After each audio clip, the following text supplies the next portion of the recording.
Para diretso na alive ang umaga mo. Para diretso na buhay ang dugo mo. Para diretso na ang bangon at trabaho na agad-agad. Iaarangkada na namin ang mga balitang kailangan mo. Ibibigay na namin ang mga impormasyong pinaka-latest, pinakabago, pinag-uusapan, trending, viral. Arangkada Balita live sa DWIZ Metro at Mega Manila. DWIZ News FM regional stations. Naka-live din sa lahat ng DWIZ Digital News account, Facebook, YouTube at DWIZ News website. At panoorin din ang live nationwide sa Aliw 23 Free TV. Arangkada Balita. Arangkada na sina Drew Nasino at si Ate Juday, Judith Estrada Larino. Gising ang morning mo sa Arangkada Balita. Isa po magandang morning muli Luzon, Visayas, Mindanao, Mega Manila sa buong bansa, sa buong mundo ngayong pong araw na ito ng Huwebes. Kaya po ay September 26, 2024, silipin na po natin ang mga umaarangkadang ulo ng mga balita. Arangkada Balita! Sa gitna ng tumitinding bakbakan sa pagitan ng Israeli Defense Forces at Lebanese militant group na Hezbollah, Philippine Embassy sa Beirut naghahanda na para sa mass repatriation. Arangkada Balita! Irregularidad sa Department of Education ibinunyag. Vice President Sara Duterte rumesbak. Arangkada Balita! Panukalang 2025 national budget aprobado na sa Kamara, pagtapya sa mahigit 1 bilyong pisong kabuang pondo ng OVP pinanindigan. Arangkada Balita! Balita sa ibayong dagat, unang kaso ng Mpox sa India na italana. Arangkada Sa Balita! Ito, isa na naman. Northport batang Pierre at PBA player Jan Amores tinutugis na matapos mamaril sa Laguna. Arangkada Balita! Balita sa mundo ng showbiz, K-pop group. Naku, marami nang kinikilig dito. K-pop group na 17 muli raw magpapasaya sa PhilCarat sa isang concert sa susunod na taon. Arangkada Balita! At ang kabayanan sa viral na balita, pusang marunong magmasahe, kinagiliwan ng mga netizen. Drew Nasino at si Ate Juday. Arangkada Balita! Sa oras na 7 sandali makalipas ang alas 5 na ng morning, kayo po ay nakatutok dito pa rin sa Impila May Todong Lakas, DWIC 882 at Aliw Channel 23. Kami po ang inyong makakasama hanggang alas 6 po tayo. Ako po ang inyong lingkod, Judith Estrada Larino. At Drew Nasino. Arangkada Balita! Sa detalye nga ng mga balita, naghahanda na ang Philippine Embassy sa Beirut para sa posibleng mass repatriation ng mga Pilipino sa Lebanon sa gitna na nagpapatuloy at tumitinding bakbakan sa pagitan ng Israeli Defense Forces at Lebanese militant group na Hezbollah. Ayon kay DFA Assistant Secretary Robert Ferrer, nakikipagtulungan na ang embahada sa mga Filipino community doon para sa pagsasagawa ng mass repatriation. Gayunman, hindi pa anya nais ng pamahalaan na magsagawa ng mandatory repatriation dahil marami pang Pinoy ang tumatanggi pa ring lumikas sa Lebanon. Sa ngayon ay nakataas pa rin ang Alert Level 3 sa naturang bansa, nangangahulugan ng voluntary repatriation. Nabatid na mahigit 11,000 Pilipino ang nasa Lebanon at karamihan sa kanila ay nasa Beirut. Arangkada Balita!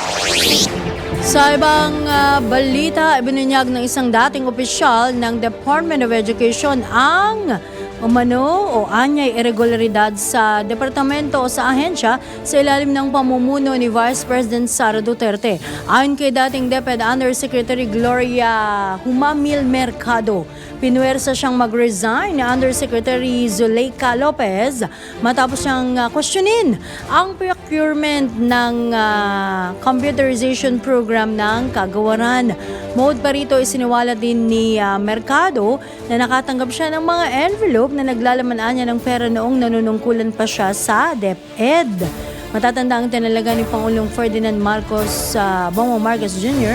si Mercado bilang DepEd Undersecretary matapos naman itong irekomenda ni Vice President Sara Duterte noong 2022. Arangkada Balita! Sa kaugnay na balita, alegasyon ng dating DepEd Undersecretary ni dating DepEd Undersecretary Mercado, sinagot na ni Vice President Sara Duterte. Pagulat mula kay Patrol 38 Jen Patrolia. Sinagot na ni Vice President Sara Duterte ang akusasyon ni dating DepEd Undersecretary Dr. Gloria Jomamil Mercado. Kaugnay ito sa isiniwalat ang dating opisyal ng DepEd na nakatanggap siya ng siyam na sobre na naglalaman ng 50,000 pesos bawat isa noong nakaraang taon. Sa press briefing sa Office of the Vice President, tinawag ni VP Inday na disgruntled employee si Mercado na pinatlalsik sa pwesto dahil sa kawalan nito ng tiwala sa kagawaran. Ibinunyag pa ng pangalawang Pangulo na ginamit ng dating opisyal ang pangalan niya ng walang authorization para lamang magsulisit ng 16 million pesos sa isang kumpanya. Pakinggan po natin ang pahayag ni Vice President Sara Duterte. Dapat siguro na mag-akusa siya ng ganyan para may papel siya. Tulad ng ako, pag inaakusahan ako, pag sumasagot ako, binigay ko yung papel. Gloria Mercado is a disgruntled former employee of the Department of Education. She was let go because of the loss of trust and confidence sa Office of the Secretary. Una niyang ginawa, hindi ko alam kung ano nauna, pero nakastrike po siya sa akin. Ang una niyang ginawa, nag-solicit siya ng 16 million pesos sa isang kumpanya on paper using my name without any authorization from the Department of Education. Ako si Patrol 38 Jen Patrolia nag-uulat para sa impilang may todong lakas DWIC. Nagbabalita ng tama, naglilingkod ng tama. Kapag may bagong balita, naka-on air, agad-agad, DWIC Patrol Report!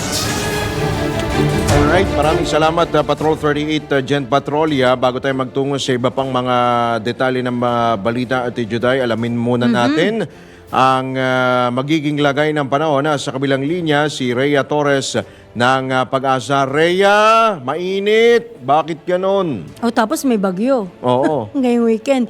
O sige, alamin natin. Good morning, Miss Rhea! Yes po, good morning po. Good morning po sa ating mga tagapakinig sa update po sa magiging lagay ng ating panahon ngayong araw. Sa kasalukuyan po ay may binabantayan pa rin po tayong low pressure area. Nasa may silang bahagi po ng ating Philippine Area of Responsibility. So nasa labas po ito ng PAR at mataas po yung posibilidad na ito ay magiging isang ganap na bagyo. Although mababa po yung tsansa na ito ay po papasok ng ating Philippine Area of Responsibility. Samantala ngayong araw or bukas po ay posibleng may mabuo naman na low pressure area or pumasok po sa ating PAR na isang LPA sa may silang bahagi ng Taiwan at hindi po inaalis yung posibilidad na ito ay magiging isang ganap na bagyo din sa mga susunod na araw. Kaya continuous pa rin po yung monitoring natin at patuloy po tayo mag-antabay sa updates na ilalabas ng Pag-asa. Pero sa ngayon po, hindi po natin inaasahan na makaka-apekto itong mga sama ng panahon sa anong bahagi po ng ating bansa. So, magpapatuloy pa rin po yung mainit na panahon sa malaking bahagi po ng ating kapuluan. Di ba na lamang po sa area ng Palawan na posibleng makaranas ng maulan na panahon dulot ng epekto ng Intertropical Convergence Zone. Meanwhile, sa nalalabing bahagi po ng ating bansa, gaya po ng nabanggit natin, magiging mainit pa rin po mula umaga hanggang tanghali at may mga posibilidad lamang po ng mga biglaan o mga panandali ang buhos ng ulan dulot naman ng mga localized thunderstorms na mas madalas nararanasan sa hapon at sa gabi. For areas po ng Visayas at Mindanao, most likely pagdating po ng tanghali, may mga posibilidad na makakaranas po tayo ng mga biglaan o mga panandaliang buhos ng ulan. So monitoring lamang po tayo ng mga thunderstorm advisory na nilalabas po ng ating Pag-asa Regional Services Division. Sa mga susunod na araw, in the event po na mabuo or pumasok po yung low pressure area dito sa may area or sa may silangang bahagi ng Taiwan, yung trough or extension po nito ay makakaapekto sa ilang bahagi ng extreme northern Luzon, makakaranas po ng maulan na panahon sa areas po ng Cagayan, Batanes at Babuyan Islands. At sa kalagayan po ng ating karagatan, wala po tayong gale warning, malaya pa rin po makakapalaot ang ating mga kababayan na may mga maliit na sakyang pandagat. Yan lang po latest mula dito sa Pag-asa Weather Forecasting Rhea? Center. Yes po. Kasi dahil mainit, naka-monsoon break ba?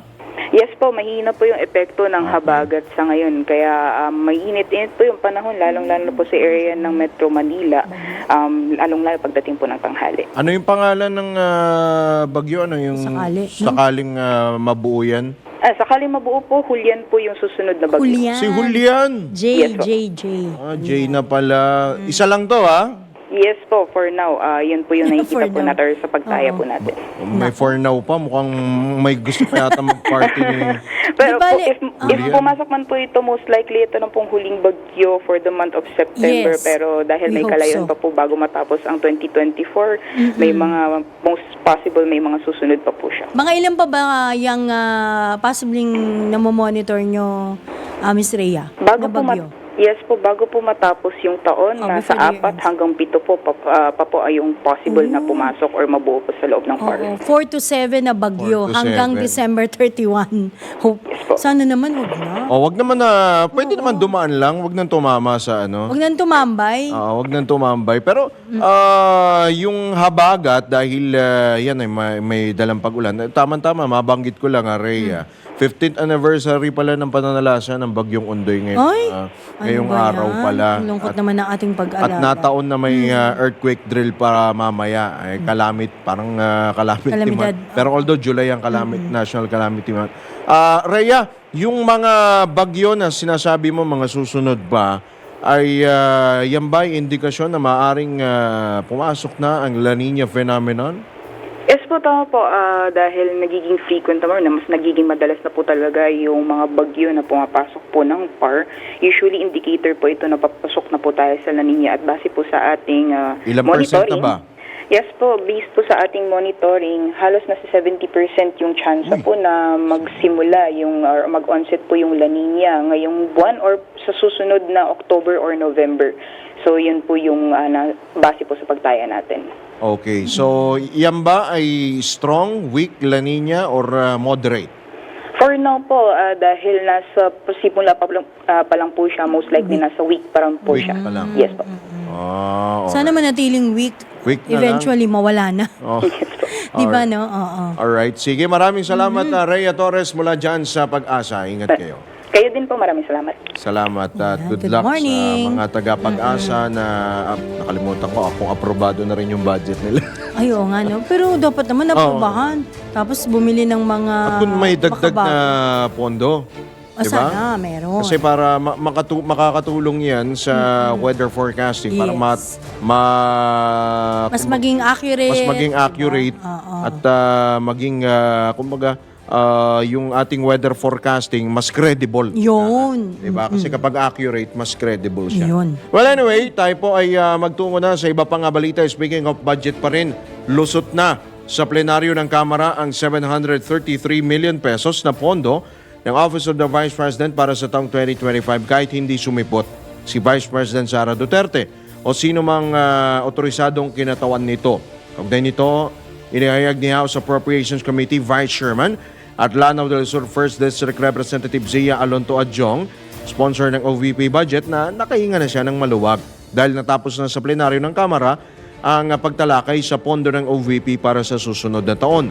Gayunman tinutulan ni Adjong ang planong pagtapyas pa sa pondo ng OVP matapos hilingin ni ACT Teachers Party List Representative Franz Castro na ibaba pa ito sa 529.5 million pesos. Matatandang tinapisan ng halos 1.3 billion pesos ang inihiling na pondo ng nasabing tanggapan alinsunod sa rekomendasyon ng nasabing komite. Salamat po, Representative Castro. Mr. Speaker, Representative Castro has within her right to propose individual amendments at the appropriate time. Again, these are just mere manifestation, and the body can exercise its plenary powers to either accept or to reject any possible proposals, especially if it's an individual.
Sa hindi pagdalo, kaugnay dito sa pagdinig ng Kamara sa sinasabing maling paggamit ng pondo ng Department of Education.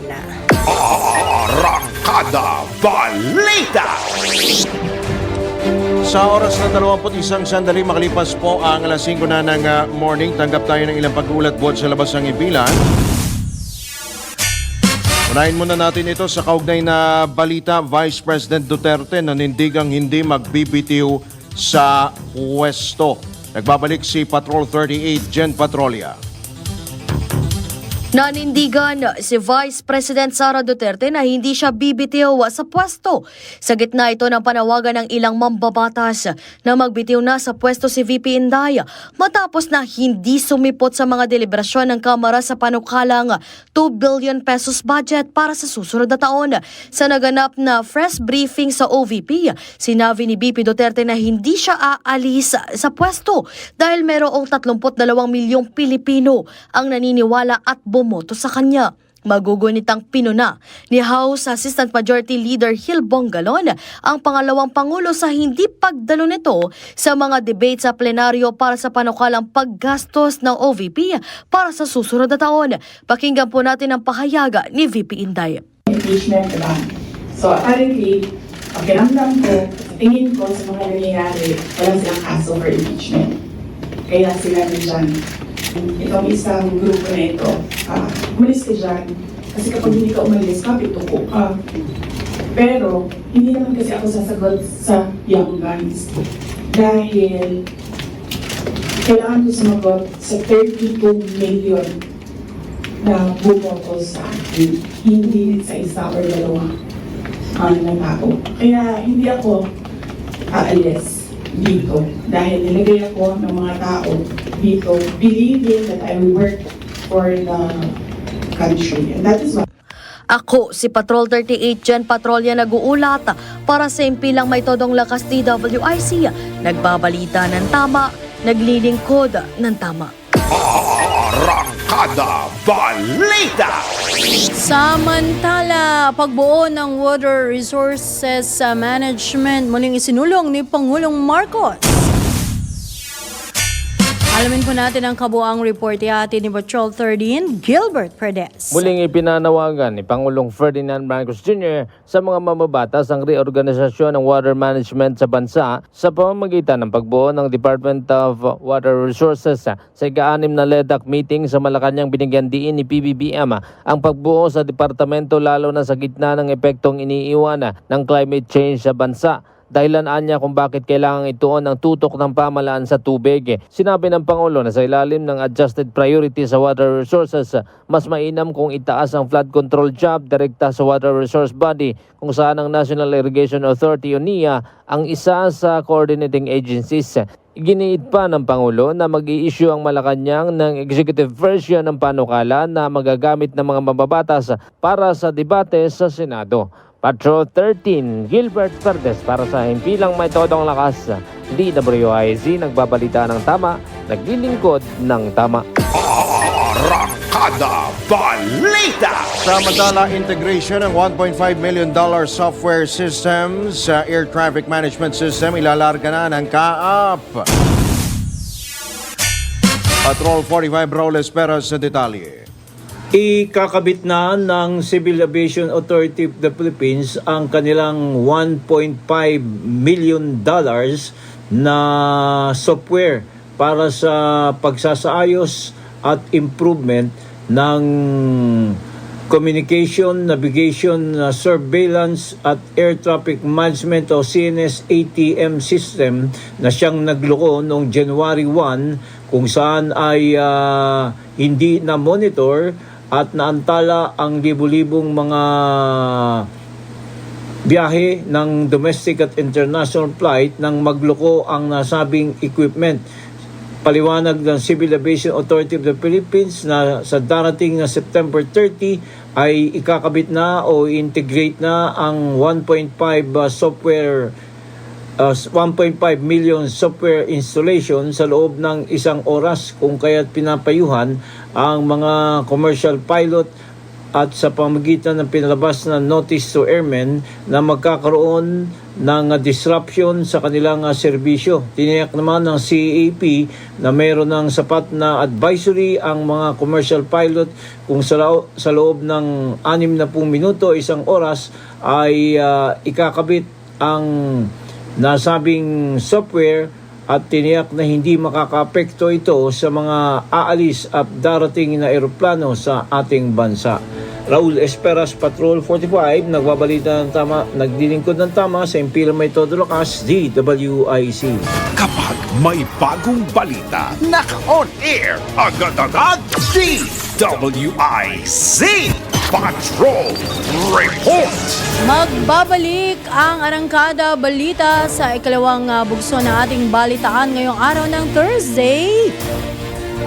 At ito ay nasa huling Thursday na tayo ngayon, September 26, 2024, ang bilis ng araw. Pero kami po ay magbabalik makalipas lamang ng ilang paalalang oras. 5:27 na ng umaga. Drew Nasino at si Ate Juday, Arangkada Balita! Alright, tayo po ay nasa ikalawang sigwada na ng Arangkada Balita sa oras na grab ng alas 5:32 na po ng morning. Sa pagkakataon ito, tanggap pa tayo ng ilang pang pag-ulat mula sa labas ng himpilan. Panukalang 6.352 trillion peso national budget para sa taong 2025 aprobado na sa Kamara. Patrol 30 Jelly Mendez sa detalye. Aprobado na sa Kamara ang House Bill 10800 o ang panukalang 6.352 trillion pesos na national budget para sa taong 2025. Sa botong 285 na pabor ang mga mambabatas at 3 tutol, pinagtibay ng mababang kapulungan ng Kongreso ang 2025 General Appropriations Bill. Kasama na rito ang pag-aproba sa 733 million pesos na budget para sa Office of the Vice President. Nabatid na 8 linggo ang ginugol ng Kamara para talakayin at himayin ng mga mambabatas ang panukalang pambansang pondo para sa susunod na taon. Tulad ng mga nakaraang budget, isang small committee ang muling binuo upang tumanggap ng individual amendments ng mga kongresista. Binubuo ito ni na House Appropriations Committee Chairperson Elizalde Co, House Majority Leader Manuel Jose Dalipe, House Minority Leader Marcelino Libanan at House Appropriations Senior Vice Chairperson Estela Kimbo. Ang naturang mga amyenda ay kailangan maisumite bago o hanggang sa September 27. Ito si Patrol 30 Jelly Mendez nag-uulat para sa Himpilang May Todong Lakas sa DWIZ. Nagbabalita ng tama, naglilingkod ng tama. Arangkada Balita! Samantala, Pangulong Marcos pinuri ang Kongreso sa ipinakitaan niyang pagkakaisa sa pagsusulong ng priority legislation ng gobyerno. Alamin po natin ang iba pang detalye sa ulat na ito. Nagbabalik Patrol 13 Gilbert Perdes. Ikinalugod at pinuri ni Pangulong Ferdinand Marcos Jr. ang pagkakaisang ipinamalas kapwa ng Senado at ng Kamara para mapursigi ang mga mahalagang panukalang batas na sinusulong ng kanyang administrasyon. Ang pahayag ay ginawa ng Pangulo kasunod ng idinaos na LEDAC meeting kung saan tiniyak na maaprubahan ang ilang mga prioridad na panukalang batas bago matapos ang taon. Nagpahayag din ng kumpiyansa si PBBM hinggil sa sinusulong na 2025 proposed national budget na maaaring maipasa bago ang Kapaskuhan. Ayon kay PBBM, naniniwala siya magpapatuloy ang suporta ng dalawang kapulungan hanggang sa ito'y makalusot at tuluyang ng maisabatas. Sa gitna na din ito ng anyay agenda para sa kasaganaan at matustusan ang iba't ibang nakalatag na proyekto ng pamahalaan sa hinaharap. Patrol 13, Gilbert Perdes para sa Himpilang May Todong Lakas. DWIZ, nagbabalita ng tama, naglilingkod ng tama. Kapag may bagong balita, naka-on air, agad-agad, DWIZ Patrol Report. Tanggap naman tayo ng report mula sa ating Metro Patrol. Sabihin po natin ang ihatid na pag-ulat mula Kamanava ni Beth Samson. Ibinalita ng lokal na pamalang na botas na muling pamamahagi ng 3,000 pesos na ayuda para sa Kapos ang Kita program o AKAP para sa mga rehistradong persons with disabilities na may active IDs. Ani Representative Toby Chanco, may kasunod pang mga payout kaya antabayanan lamang ang announcement ng pamahalang lungsod. Ang AKAP ay programa ni President Bongbong Marcos katuwang si Speaker Martin Romualdez na ang tanggapan ng mambabatas pati na ang pamahalaang lungsod sa pangunguna ni Mayor John Ray Chanco. Hangad ng national government at LGU na maalalayan ang lahat ng sektor na nangangailangan ng tulong. May 2,381 beneficiaryo noong September 13 batch 1 ang tumanggap ng 5,000 pesos special payout noong kaarawan ng PBBM at 3,000 pesos naman ang nakuha kamakailan para sa batch 2. Ayon sa pamalang na botas, inaayos na ang master list para sa mga susunod pa mga batch ng pamamahagi ng ayuda dahil mabibigyan din ang hindi nakakuha mga PWDs na isinama sa nasabing programa. Ako, si Metro Patrol Beth Samson para sa Himpilang May Todong Lakas, DWIZ. Nagbabalita ng tama, naglilingkod ng tama. Arangkada Balita. Samantala, balita mula sa mga lalawigan. 75 dating rebelde dyan sa probinsya ng Isabela. Aba, good news ito, nakatanggap ng tulong pinansyal. Alamin po natin ang kabuang report ihati ng ating correspondent na si Ronald the Idol Domingo. Idol, good morning! Good morning, Ma'am Judith. Nakatanggap ng tulong pinansyal mula sa Department of Social Welfare and Development Field Office 2 ang 75 dating rebelde sa bayan ng San Mariano, Isabela. Ang nabanggit na tulong pinansyal na ipinamahagi ay sa ilalim ng programa ng kagawaran na assistance to individuals in crisis situation. Ang mga benepisyaryo ay mula sa lalawigan ng Isabela, Quirino at mula sa bayan ng Peña Blanca, Cagayan, kung saan bawat isa sa kanila ay nakatanggap ng 5,000 pesos. Samantala, pinangunahan naman ni DSWD Undersecretary for Inclusive Sustainable Peace and Special Concern Alan Hunsay, kasama rin si DSWD Regional Director Lucia Alan.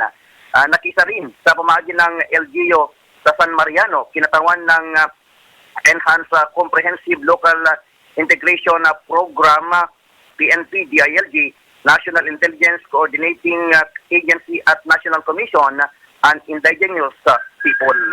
Ito ang Ronda Patrol, Ronald Idol Domingo, nag-uulat sa Himpilang May Todong Lakas, DWIZ. Nagpabalita ng tama, naglilingkod ng tama. Arangkada Balita. Noong talatanggap naman tayo ng isa pang police report mula sa Calabarzon. 1.7 million pesos na halaga ng ecstasy na sapat na kumpiska sa tatlong high-value target sa Laguna. Arman Cambes sa detalye. Arman? Agency PIDEA at Laguna PNP Intelligence Operatives ang isang online seller at part-time model sa isang buy-bust operation sa barangay San Francisco, Binyan, Laguna kagabi. Kinilala ni Police Brigadier General Paul Kenneth Lucas, Calabarzon Police Director, ang mga suspect na sina Marvin Claridad, 28 anyos, binata isang online seller at residente ng Bacoor City sa Cavite, at si Daisy Dumale, 20 anyos, ng Camarin, Caloocan City. Ang dalawa ayon kay Brigadier General Kenneth Lucas ay kapwa mga high-value target ng PNP Calabarzon. Nadakip ang dalawa ng magpanggap na future buyer ang isang tauhan ng Binyan Police Station na naging sani sa pagkaaresto sa mga ito. Tinatayang nasa mahigit na 1,000 pares ng ecstasy ang nakumpiska sa dalawa na nagkakalaga na 1.7 million pesos. Arman Cambio mula Calabarzon, nagulat para sa Impila May Todong Lakas. DWIC nagbabalita ng tama, naglilingkod ng tama. Arangkada Balita! 4 minuto makalipas ang 5 ng umaga. Balikan natin ang bahagi ng Cagayan. O sa pagkakataong ito mula kanina sa Isabela, punta tayo ng Cagayan. O mga tricycle drivers daw dyan sa Cagayan, binigyan ng basic life support and first aid training. Malaking bagay yun ito Alamin po natin ang mga detalye sa ulat ng babalik ang ating correspondent Ronald Idol Domingo. Idol? Kumasa sa pagsasanay sa basic life support at first aid ang mga tricycle drivers mula sa bayan ng Tuaw, Cagayan. Ang nabanggit na pagsasanay ay pinangunahan ng Bureau of Fire Protection Tuaw Station na naglalayong mabigyan ng sapat na kasanayan at kalaman ang mga tricycle drivers bilang first responders sa mga emergency situations. 22 individual na miyembro ng Tricycle Operators and Drivers Association ang nakilahok sa nabanggit na pagsasanay. Sinabi ni Fire Officer 3 Kerubin Adriano na mahalagang matutunan ng mga tricycle drivers ang kasanayan ito, lalo na sila araw-araw at madalas na nasa lansangan at sila ang karaniwang nakakakita sa mga insidente sa kalsada. Bukod sa malaking tulong ang mga kaalamang ito para sa kanilang mga sarili, kung sakali man na sila ang makatagpo ng insidente, ay mapapabilis ang gagawing pagtugon at mas magiging mataas ang tsansa na maliligtas ang biktima na nangangailangan ng paunang lunas bago pa man dumating ang mga rescuers. Ito ang Ronda Patrol, Ronald Idol Domingo, nag-uulat ilang may tudong lakas, DWIC. Nagbabalita ng tama, naglilingkod ng tama. Arangkada Balita! Balikan naman natin ang Metro Patrol. 30 ASF positive na baboy. Sumailalim po sa Kaling at inilibing sa Bulacan. Detalye mula kay Kakang Louie Angeles. Kaka? Yes, magandang umaga Kaka. May kabuang 30 baboy na infected ng African Swine Fever ang hinatulang pinatay, ilibing sa Bulacan. Ito Alright, sige. September 23. Ang compound ng Provincial Engineering Office sa bayan ng ito ay kilala ng Bulacan Bureau of Animal Industry ay ginawa ni Governor Daniel Fernandez bilang mga disposal site para sa mga baboy na nagpositibo sa ASF disease. At sabi ni ayon kay Dr. Walter Basinag, Provincial Veterinary ng Bulacan, ang ulat na nakarating kay Governor ay nagsasabi na ang mga baboy ay naharang at nasakay na Isuzu truck na may plakang TQR 971 nang ito ay i-flag down sa lugar ng inspeksyon at bakat manok na karne sa Quezon City na pinagsamahan ng tauhan ng Provincial Veterinary Office ng Bulacan at Quezon City Police District Station 3 sa Tandang Sora, Quezon City. Lumalabas sa inisyal na investigasyon na mga baboy ay nagmula sa Barangay Tipakan sa Lipa City ng Batangas at ihihatid sa Navaliches, Quezon City, at nang ito ay ma-intercept ay nagpositibo ito sa ASF disease. Mula rito sa Bulacan, ito si Metro Patrol Lumiales para sa Kilometer Dulakas, DWIC, nagbabalita ng tama, naglilingkod ng tama. Arangkada Balita! Sa iba pang balita, kinumpirma mismo nitong si Vice President Sara Duterte na siya ay dadalo sa pagdinig ng Senado kaugnay sa panukalang budget ng kanyang tanggapan para sa susunod na taon. Sa idinaos na press conference sa Office of the Vice President, sinabi ni VP Sara na hinihintay na lamang nila ang schedule na ibibigay ng Senado para sa session ng budget hearing. Hindi naman na umaasahan niya ang tanggapan ng pangalawang Pangulo na mahahabol o madaragdagan pa ang kanilang pondo. So 700 million, we will see kung ano yung maiwan, and then we will work around that budget of the Office of the Vice President. Pero definitely, tutuloy pa rin yung trabaho, anuman ang budget ng Office of the Vice President. Dagdag pa ng pangalawang Pangulo, tinitingnan na ng kanyang tanggapan kung saan aabot ang kanilang mahigit 700 milyong pisong budget. Nag-aantay kami ng schedule galing sa Senate for the plenary budget hearing ng Office of the Vice President. So, attend kami doon. Pero wala na kaming expectation na mahabol pa yan. Kasi nga, sinabi ko doon sa interview ko, pagdating sa BICAM, na saan nalulugan yung dalawa, the Senate and the House of Representatives, wala din nasusunod doon except si Zalco at si Martin Romualdez.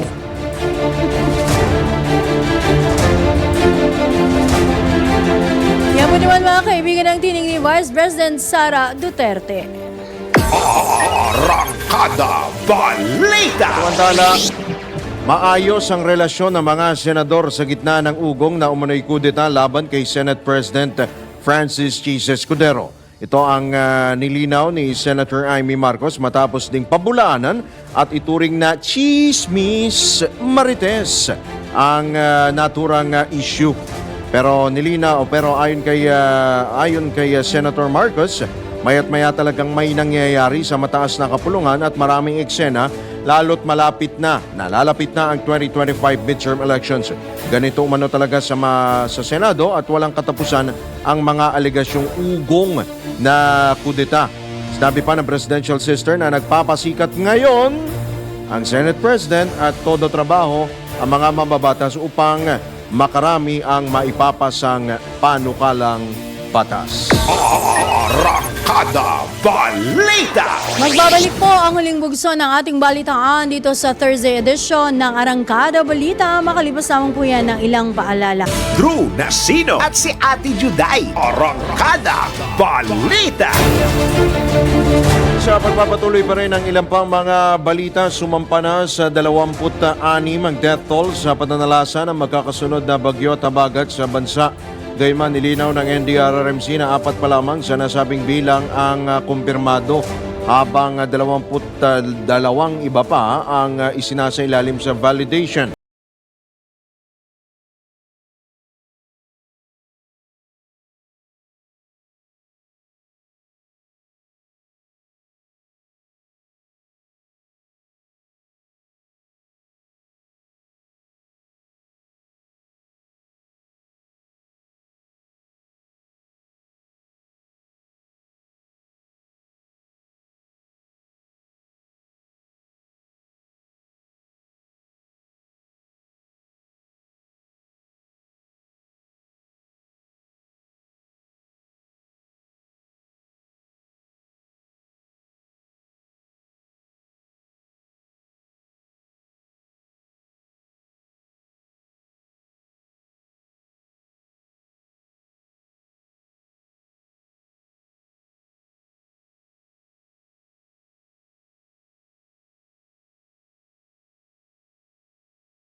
Na may ligrong ma-blacklist ang mga importer o mga consignee na sinadyang itenga ang kanilang toneladang rice shipment sa Port of Manila. Ito ang ibinabala ni Agriculture Secretary Kiko Laurel sa gitna nga ng ulat na daan-daang containers, halos 900 container vans na may lamang imported rice ang iniwan lang na nakatambak sa nasabing pantalan. Ayon kay Secretary Laurel, kagaya ng ibang imported products, kailangan muna ng court order bago maibenta o maisubasta ang mga abandonadong shipments sa Kadiwa stores. Sa panig naman ng Philippine Ports Authority, ang lahat nila ng unclaimed shipments ay iti-turn over sa Bureau of Customs sakaling hindi mailabas sa mga ito sa itinakdang deadline na bago magkatapusan ng Setyembre. Arangkada Balita! Samantala, binasura ng Court of Appeals ang inihaing motion for reconsideration ng pharmaceutical company na Sanofi Pasteur kaugnay sa controversial nitong Dengvaxia dengue vaccine. Ayon kay Associate Justice Eduardo Ramos Jr., anumang argumento kaugnay sa usapin na isusumite sa korte ay wala na rin anyang saysay. Sa 2 pahinang resolusyon na may petsang 20 ng Setyembre, tinabla ng korte ang petition for review ng Sanofi at pinanatili ang una nitong pasya na bawiin ang Certificate of Product Registration o CPR ng Dengvaxia vaccine. Taong 2018 ang bawiin ng pamahalaan ng CPR ng Dengvaxia matapos aminin ng Sanofi na mapanganib ang bakuna sa mga taong walang dengue virus, dahilan para ipatigil ang nationwide dengue vaccination program. Ang Pilipinas ang kauna-unahang bansa sa Asia na nag-aproba sa pagbebenta ng Dengvaxia, ang kauna-unahang bakuna kontra dengue sa buong mundo. Arangkada Balita! Mga balitang dapat alam mo kahit sa labas ng bansa. DWIZ Balita sa ibang bansa. Naitala na ang unang kaso ng Mpox sa India. Kinumpirma ng mga otoridad na mayroong Clade 1B strain virus ang 38 taong gulang na lalaki na may travel history sa Dubai sa United Arab Emirates. Matatandang indineklara ng World Health Organization ng Mpox bilang global health emergency matapos ang mabilis nitong pagkalat sa bansang Congo at nakaabot na rin sa 4 na iba pang African countries na dati ay hindi naman apektado. Bukod dito, mayroon na rin naitalang Mpox cases sa Sweden, Thailand at dito sa Pilipinas. Arangkada Balita! Sa mundo ng palakasan, ang latest malalaman sa DWIZ Sports News. Uy, eto, nako, tinutugis daw ngayon ng mga otoridad si PBA player John Amores matapos barilin talaga no? Ang nakaalitang player sa isang basketball game dyan sa Lumban, Laguna. Batay sa initial na investigasyon na uwi sa maintang pagtatalo. Ang laro ng dalawa bago nagamo ng suntukan si Amores sa isang barangay at sumunod naman ang biktima. Matapos sa umunong bumaba sa kanilang motorsiklo ay binaril ni Amores ang biktima at tumakas. Maswerte namang hindi nasaktan napuruhan itong biktima na hindi naman binanggit o tinukoy pa sa mga reports. Arangkada Balita! Ito na ang latest, bagong-bago, fresh na fresh, DWIZ Showbiz News! Balik bansa muli sa susunod pang taon ang K-pop group na 17 para sa kanilang world tour na Right Here. Batay sa anunsyo ng 17, gaganapin ang kanilang concert si January 18 at 19 sa Bulacan. Yan po, nakikita po ninyo sa Bulacan. Naghahanda naman ang nasabing grupo para sa kanilang comeback sa susunod na buwan para sa kanilang 12 mini album na Spill the Feels.